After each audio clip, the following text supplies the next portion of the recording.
Policy Advisor of SACNAS, a group that seeks to foster the success of underrepresented minority students and young professionals in STEM research and careers. Previously worked at UCLA and with the Gladstone Institute for Cardiovascular Disease at UCSF.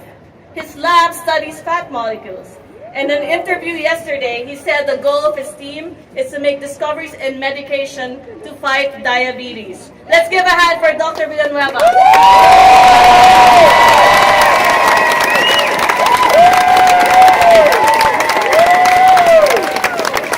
Thank you everybody for all your support and for coming out today. So I stand with you today as a scientist, as a soccer coach, as a Christian, as a father, and as a son of immigrants who came to this country to achieve the American dream.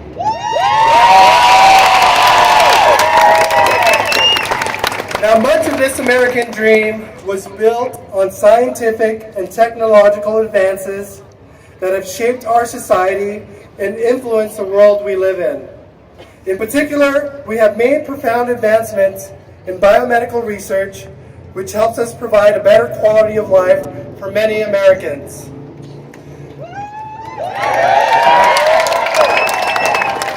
As supporters of the March for Science, at our core, we value the work that American scientists carry out on a daily basis. They are a dedicated bunch, and the scientists that I work with, they spend many late hours in the lab carrying out experiments to develop a deeper understanding of the biological systems that we study. Now, this deeper understanding will ultimately open doors to new medicines that will treat some of the most dreadful diseases that afflict us.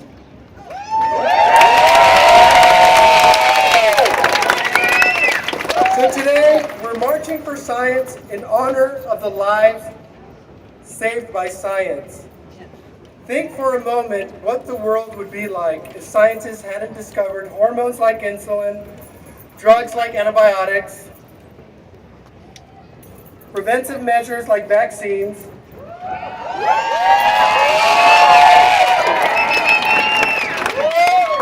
prior to the discoveries of insulin, learning that your child was diabetic was like receiving a death sentence.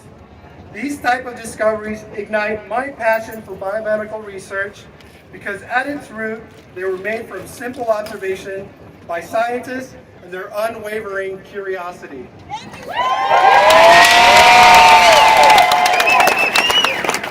My lab is located at the University of Utah in the Department of Biochemistry, where we're studying the relationship between obesity and diabetes.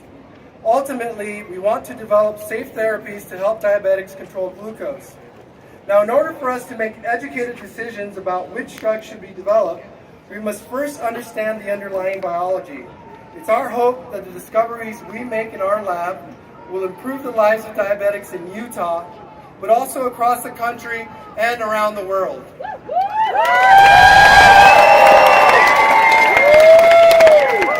So today we're marching for science because we recognize that the advances in science require diverse points of view. Often big discoveries are made in unexpected ways and by individuals with different perspectives. This is why we must ensure that science is available to all. Creating an inclusive environment will produce better science, make us more competitive in the global economy, and make us stronger as a nation.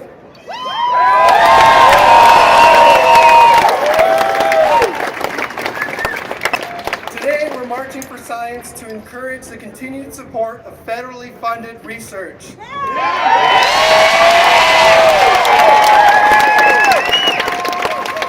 The National Institutes of Health is a federal agency that funds much of the foundational biomedical research in this country, and that funding is in jeopardy.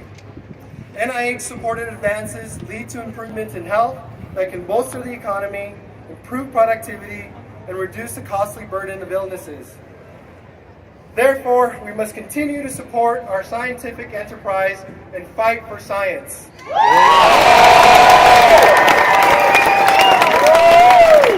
Now today, we're marching for science to invest in the next generation of scientists. Our young scientists are the ones who will lead future discoveries that will improve the human condition. We must be relentless in our support for science, and we should continue to encourage children to be curious about the world around us.